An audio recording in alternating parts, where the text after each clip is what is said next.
And I'm making this video to put on record here regarding a matter I have pending with the Internal Revenue Service, the United States government. About in 1995-96, I did not file tax returns as I had no taxable income and no obligation to file these tax returns. The government had a different position, and they thought that I had taxable income, but we both agreed that I did not file tax returns. So back and forth, government correspondence, not answering my questions, not actually not being responsive, just coming at me saying you owe money. They tried to hit my bank accounts.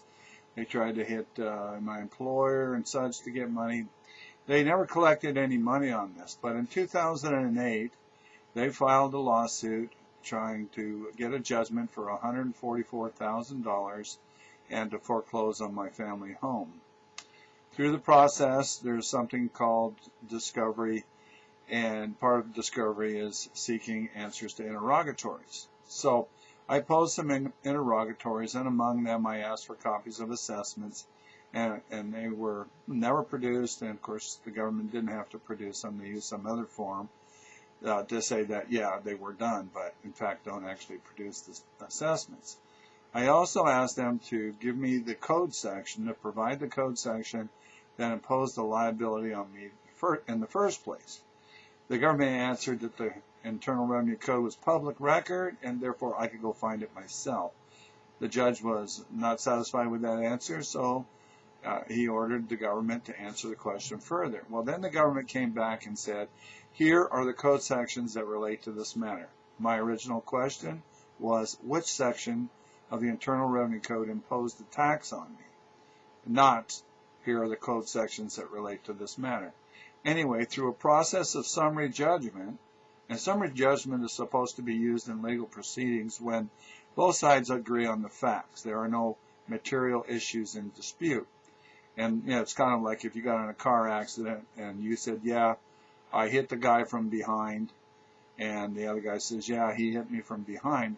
Those are agreed upon facts, and then the law is applied, and you know, no trial is needed. Well, in my case, I certainly did not agree on the facts. That the judge does is he rules that Benoit only had a technical disagreement on the definitions, but he agrees on the facts. I certainly didn't agree on the facts whatsoever. I didn't agree that I had taxable income, and that's the gist of the matter. Anyway, so without trial, I lose. Summary judgment is awarded on behalf of the government. Well, lots of other things have happened in this process. It would probably take about 4 hours of taping to go through it all.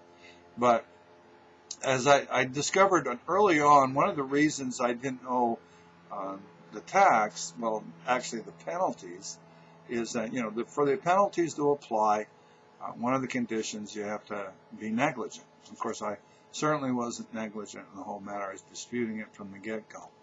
And so, there's a disputed fact of whether or not a guy is negligent or not. I mean, the law is pretty specific on that.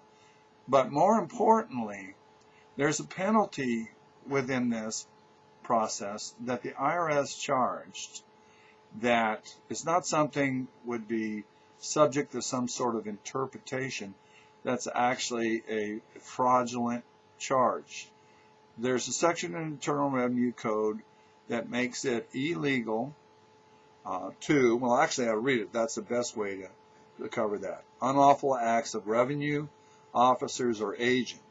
Any officer or employee of the United States acting in connection with any revenue law of the United States who is guilty of any extortion or willful oppression under color of law, or who knowingly demands other or greater sums than are allowed by law, shall be dismissed from office or discharged from employment, and upon conviction thereof shall be fined not more than $10,000 or imprisoned not more than 5 years. So what we know here is that it's against the law in the Internal Revenue Code to try to collect more money than or greater sums than are authorized by law. Well, through this process and early on, the forms indicate that the government was charging penalties under accuracy-related penalty section in the Internal Revenue Code 6662, which are imposed for accuracy-related if you were inaccurate.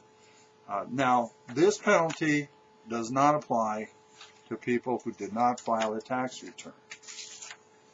So it kind of makes sense. If you don't file a tax return, you can't be inaccurate. You didn't file a tax return because you don't think you have a tax liability. There are several places where this is covered in the Internal Revenue Code in the United States, Code of Federal Regulations, Treasury decisions, and the like. Under the Treasury decision, accuracy-related penalty goes on to say that accuracy-related penalty applies only in cases in which a return of tax is filed. The accuracy-related penalty does not apply in cases in which a return of tax is filed, except that the penalty does not apply, excuse me, I misread that. The accuracy-related penalty applies only in cases in which